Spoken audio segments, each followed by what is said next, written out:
Not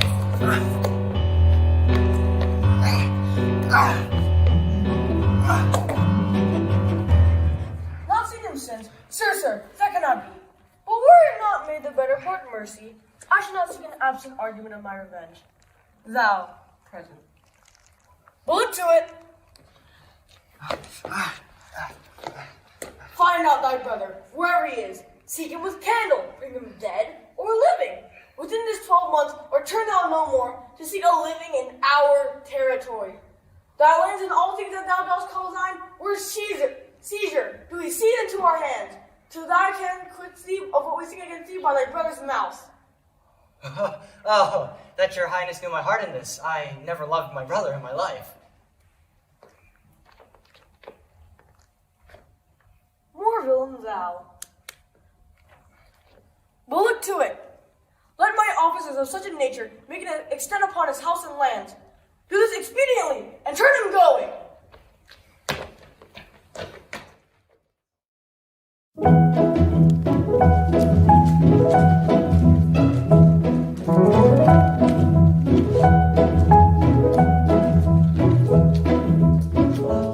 Hang there, my verse in witness of my love, and thou, thrice-crowned queen of the night, survey, with a chaste eye from hellsphere above, thy huntress's name, that my full life doth sway.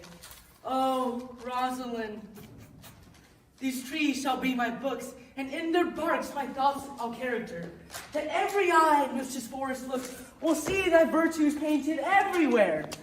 Run, Orlando, carve on every tree, the fair, the chaste, the unexpressive she. How like you the shepherd's life, Master Touchstone? Truly, shepherd, in respect of itself, it is a good life. But in respect of that it is a shepherd's life, it is not. In respect that it is solitary, I like it very well.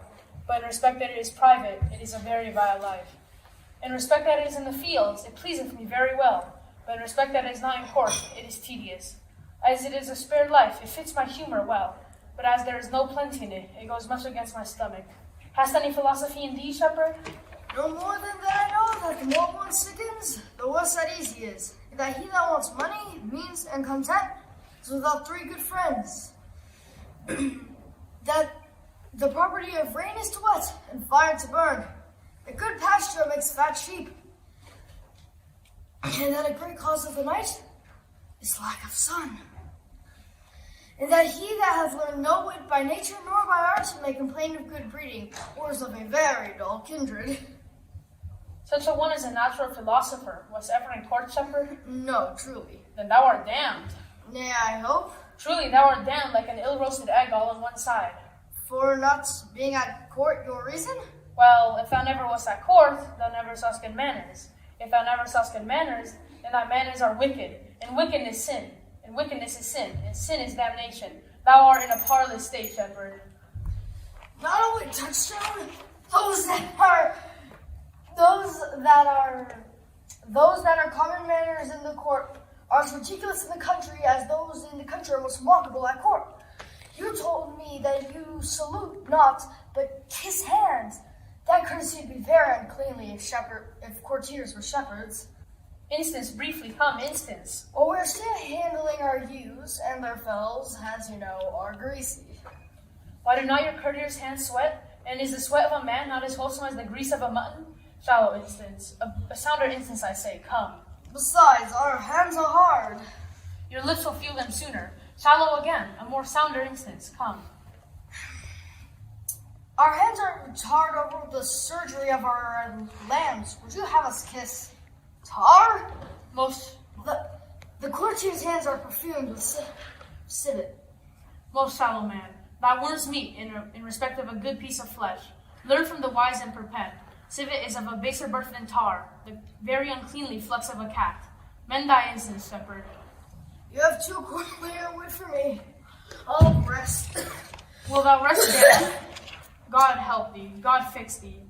God make an incision in thee, thou art raw. Sir, I am a true laborer. I earn that I eat, get that I wear. Owe no man hate, and be no man's happiness. Glad with my content with my harm, And my greatest pride is to see my lambs suck and my ewes graze. That is another simple sin in you, to bring the ewes and the rams together, and to offer to get your copulation of cattle, to be bought by a bellwether, and to betray a she-lamb of a 12-month unto an old padded cuckoldy ram. If you thou'st not be damned for this, then the devil himself would not have any shepherds. I cannot see how thou shouldst escape. Here comes young Master Ganymede, my new mistress's brother. From the east to western end, no jewel is like Rosalind. Her worth being mounted on the wind, through all the world bears Rosalind. All the pictures fairest lined are all but black to Rosalind. Let no fair be kept in mind but the fair of Rosalind. I'll take that. I'll rhyme you so 8 years together, sleeping hours and suppers and breakfast accepted. Out, fool. That is the right butter, my woman's rank to market. For a taste, if a hart do lack a hind, let him seek out Rosaline. If the cat will after cart, so to cat will Rosaline. Winter garments but must be lined, so must slender Rosaline. They that reap must sheaf and bind, so is not as Rosaline. He that must wait. Such a knight is Rosaline. He that sweetest rose will find, must find love's prick in Rosaline. This is a very false gallop of verses. Why do you infect yourself with them? Peaceful, I found them on a tree. Well, truly the tree yields bad fruit. I'll graft it with you, and then I shall graft it with a meddler. Then it'll be the earliest fruit in the country, for you'll be rotten ere you be half ripe, and that's the true virtue of the meddler. Whether wisely or not, let the forest judge. Peace, here comes my sister reading. Stand aside. Why should this a desert be, for it is unpeopled? No.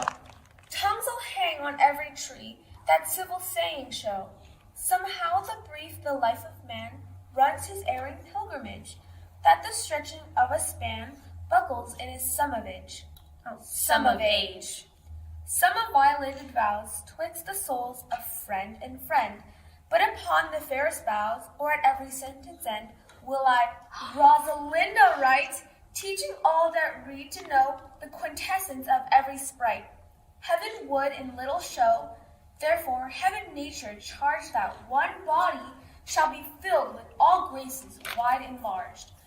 Nature's presently distilled Helen's cheek, but not her heart. Cleopatra's majesty, Atlanta's better part, sad Lucretia's modesty, thus rosin of many parts by heavenly signed, was devised of many faces, eyes, and hearts, to have the touch's dearest prize. Heaven would that she these gifts should have, and I to live and die her slave. Slave.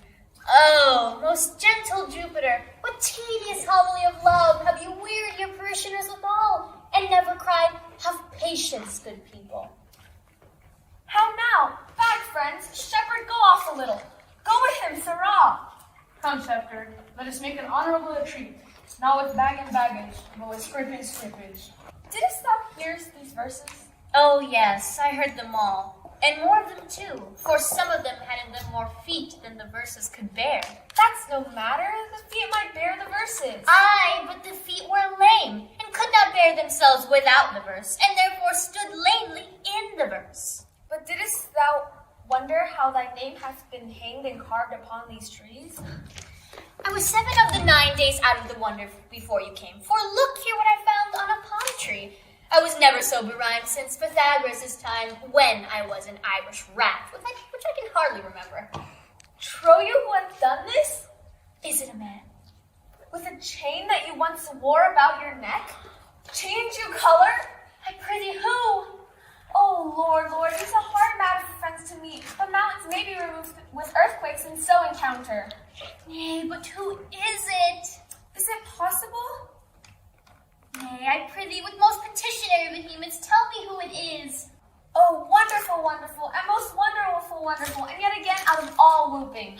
Good, my complexion. Dost thou think I am comparison like a man? I have doublet and hose in my disposition. 1 inch of delay more is the South Sea of discovery. I would thou couldst stammer that thou wouldst take this concealed man out of thy mouth as wine comes out of a narrow-mouthed bottle, either all at once or none at all. I prithee take thy cork out of thy mouth, so that I may drink thy tidings. So you may put a man in your belly? What manner of man? Is he of God's making? Is his head worth a hat, or his chin worth a beard? Nay, he hath but a little beard. Why, God will send more if the man will be thankful. Let me stay the growth of his beard, if thou delay me not the knowledge of his chin. It is young Orlando who tripped up the rest of his heels and your heart both in an instant. Nay, but the devil take mocking. Speak sad brow and true, maid. In faith, cuz, 'tis he. Orlando? Orlando! Alas the day! What shall I do with my doublet and hose? What did he when thou saw'st him? What said he? How looked he? Where went he? What makes him here? Did he ask for me? What did he? Sorry. Did he ask for me? What did he think of me? How parted he with thee? And when shalt thou see him again? Answer me in one word. You must borrow me Gargantua's mouth first. 'Tis a word too great for any mouth of this age's size. To say I and no in any particular catechism is more to answer. But doth he know I am in this forest in man's apparel? Looks he as freshly as the day he wrestled? It is easy to count atomies as the solved propositions of a lover. Now, relish my good findings, and relish it with good observance. I found him under a tree like a dropped acorn. It may as well be called Jove's tree when it drops forth such a fruit. Give me good audience, madam. Proceed.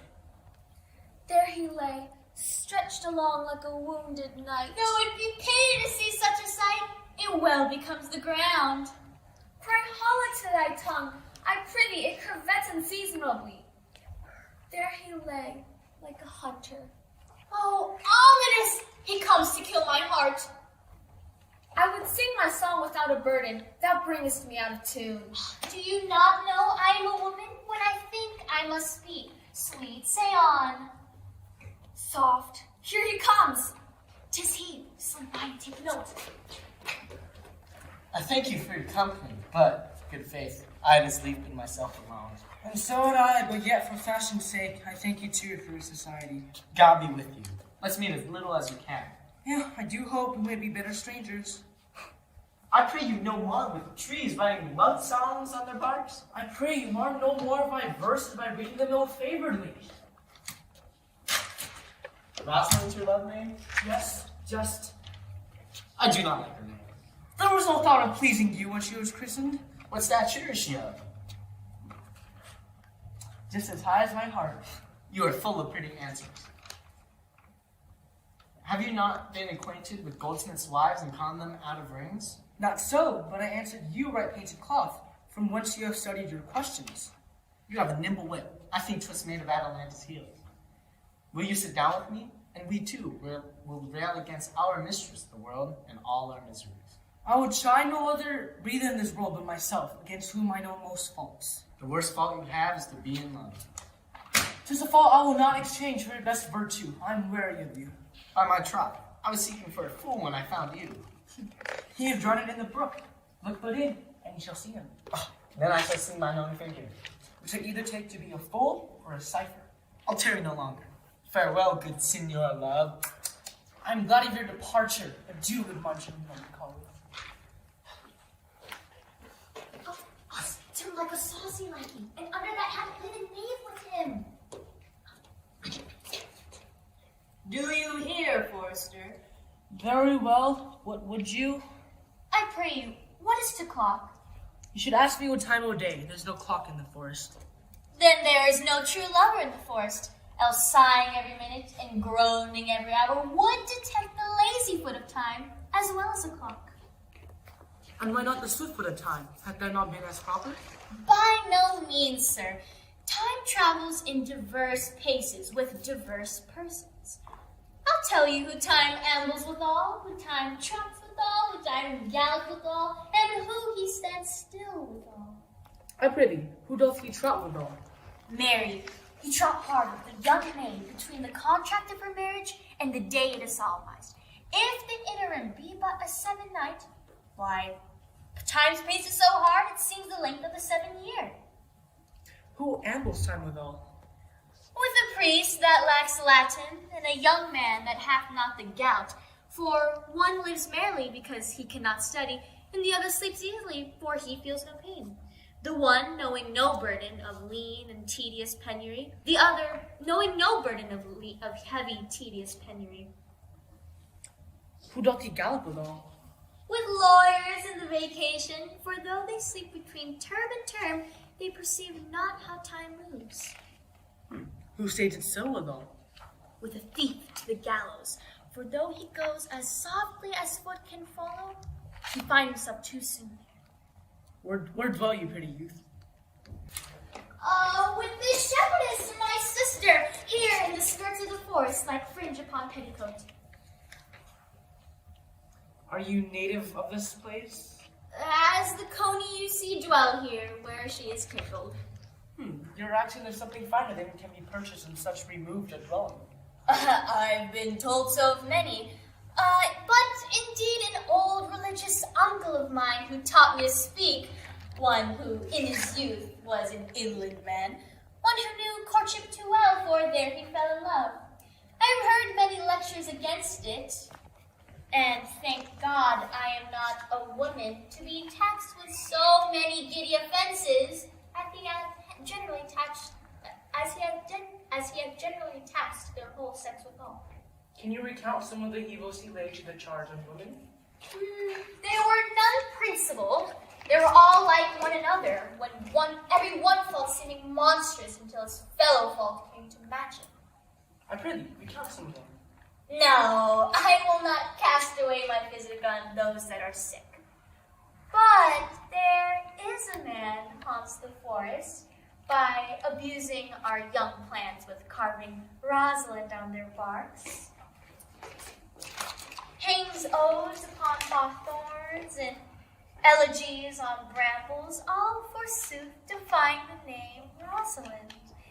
If I met that fancy monger, I would give him good counsel, for he seems to have the quotidian of love upon him.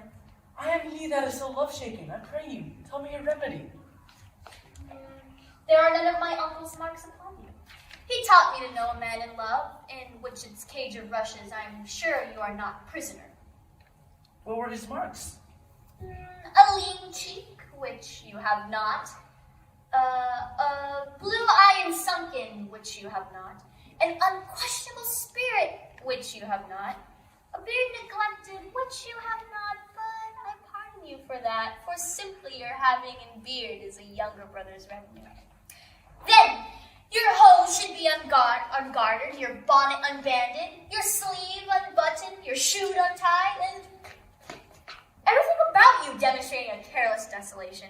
But you are no such man. You are rather putting vice in your accoutrement, else loving yourself, seeming the lover of any other. I would I could make thee believe I love. Oh, me believe it. You may as soon make her that you love believe it, which I warrant she is after to do than to confess she does. That is one of the points in which women still give the lie to their consciences. I swear to thee, youth, by the white hand of Rosalind, I am that he, that unfortunate he. But are you so in love as your rhymes speak? Neither rhyme nor reason can express how much. Love is merely a madness, and I tell thee, deserves as well a dark house and a whip as madmen do. And the reason why they are not so punished and cured is that the lunacy is so ordinary, the whippers are in love too. Yet I profess curing it by counsel. Did you ever cure any so? Yes, one, and in this manner. It was to imagine me his love, his mistress, and I set him every day to woo me, at which time, being but a moonish youth, grieve and be effeminate, changeable, longing and liking, proud, fantastical, apish, shallow, inconstant, full of tears, full of smiles, for every passion something, and for no passion truly anything. As boys and women are, for the most part, cattle of this color, would now like him, now loathe him, then entertain him, then forswear him, then weep for him, then spit at him, that I drove my suitor from his mad humor of love to his living humor of madness, which was to forswear the full stream of the world and live in a nook, merely monastic. And thus I cured him, which I will take upon me to do to you. Wash your liver as clean as a sound sheep's heart, that there might not be one spot of love in it. I would not be cured, youth. I would cure you if you would but call me Rosalind and come every day to my cot and woo me. Now, by the faith of my love, I will. Tell me where it is. I will show it to you. And by the way, you shall tell me where in the forest you live. Will you go? Yeah, with all reason I shall. Nay, you must call me Rosalind. Come, sister, will you go?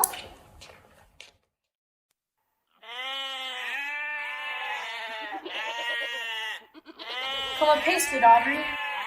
I will fetch up your goats, Audrey. Am I the man yet, Audrey? Doth my simple feature content you? Your features. Lord warn us. What features? As the most capricious poet, honest Ovid was among the Goths. Oh, knowledge, ill-inhabited, worse than Job in a thatched house. When a man's verses cannot be understood, nor a man's good wit is seconded by the forward-thinking child understanding, it strikes a man more dead than a great reckoning in a little room. Truly, Audrey, I wish the gods had made thee poetical. I do not know what poetical is. Is it honest in deed and word? Is it a true thing?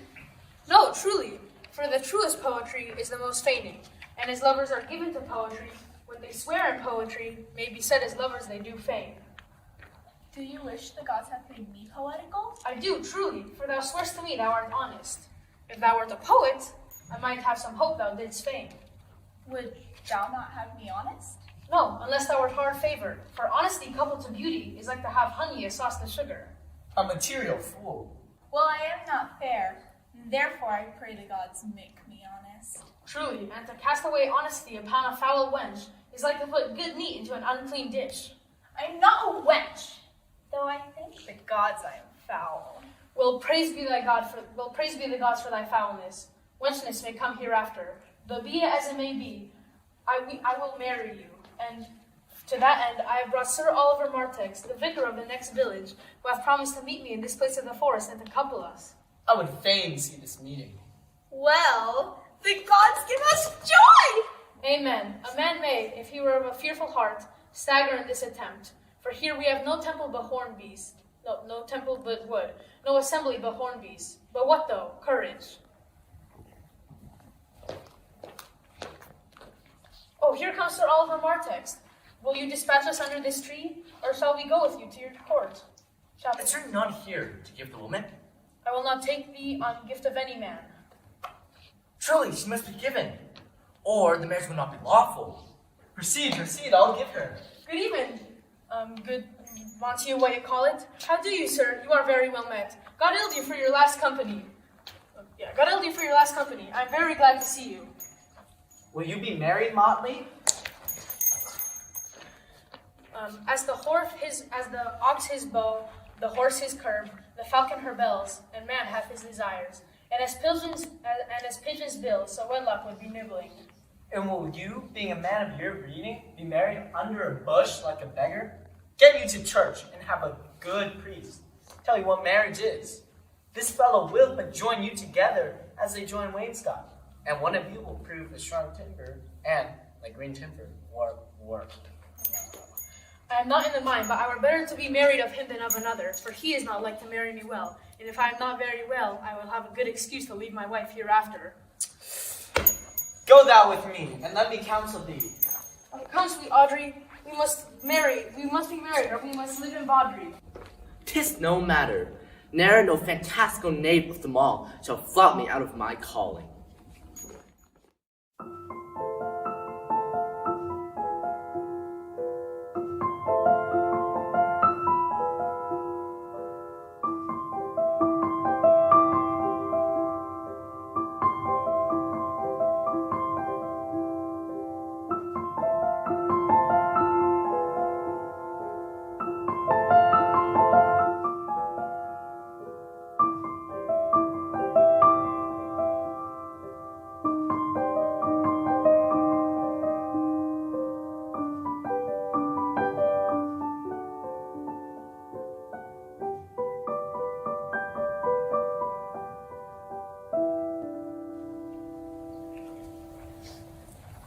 talk to me. I will weep. Do, I pray, but yet have the grace to consider that tears do not become a man. But have I not cause to weep? As good as one would cause, therefore weep. His very hair was of the dissembling color. Something browner than Judas's, just like Judas's own children. And his kissing as full of sanctity as the touch of holy bread. His kisses are nothing better than a nun's. The ice of chastity is in them. But then, why did he swear he would come this morning and comes not? There's no truth in it. Do you think so? Yes, I think he is not a pick-purse, nor a horse-dealer, but for his verity and love, I do think him as concave as a covered goblet or worm-eaten nut. Not true in love? Yes, when he is in, but he is not in. But you heard him swear downright he was. Was, not is. Besides, the oath of a lover is a stranger the word of a tapster. They are both the confirmer of false reckonings. He attends here in the forest on the Duke, your father. I met the Duke yesterday and had much question with him. He asked me of what parentage I was, and I told him of as good as he. So he laughed and let me go. But what talk we of fathers when there is such a man as Orlando? Oh, that is a brave man. He writes brave verses, speaks brave verses, swears brave oaths, and breaks them bravely. Quite traverse athwart the heart of his lover, as a puny tilter that spurs his horse, but on one side breaks his staff like a noble goose. But all's brave that use mounts and folly guides. Who comes here? Mistress and master, you have oft too hard that young shepherds that oft complained of love, praising the proud disdainful shepherdess that was his mistress. Well, and what of him? If you see a pageant truly played between the pale complexion of love and the red glow of scorn and proud disdain, come hence a little, and I shall conduct you, if you will mark it. Oh, come, let us remove. The sight of lovers do feedeth those in love. Bring us to the sight, and you shall say I'll prove a good actor in their play.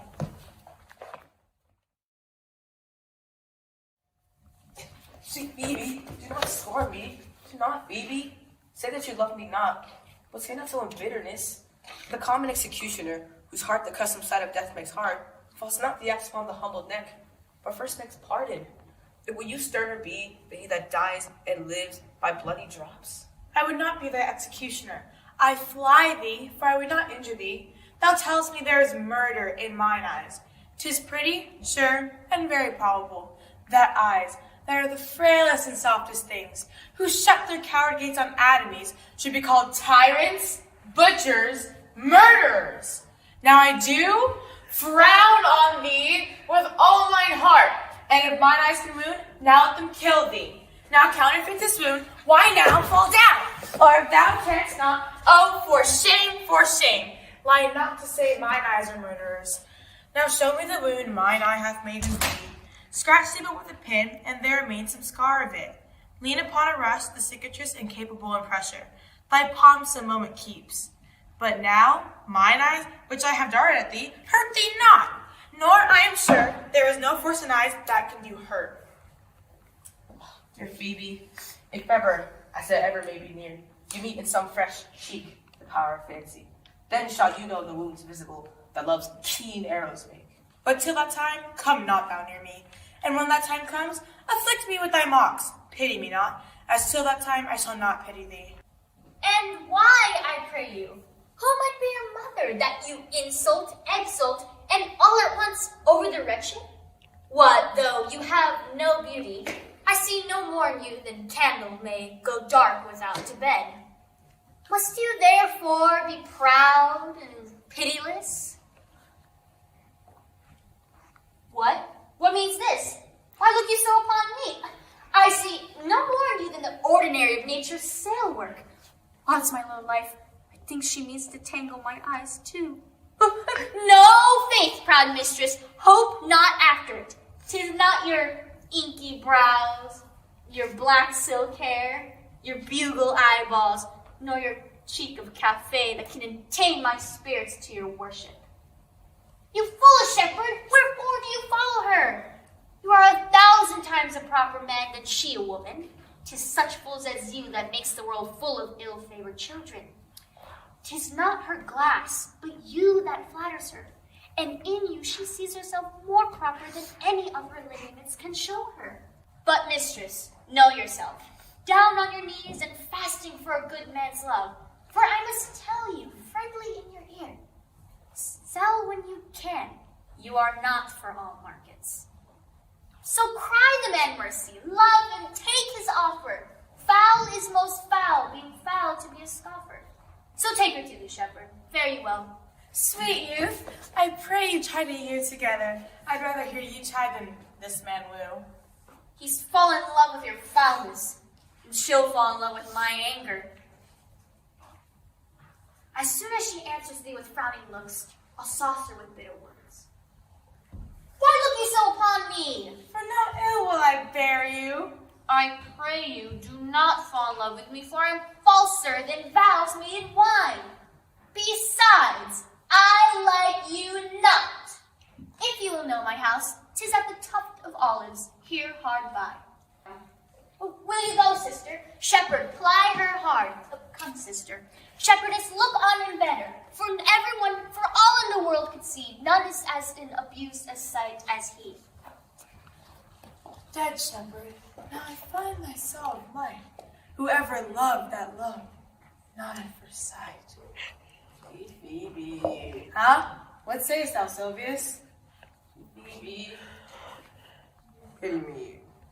Why, I am sorry for thee, gentle Sylvius. Wherever sorrow is, the relief would be.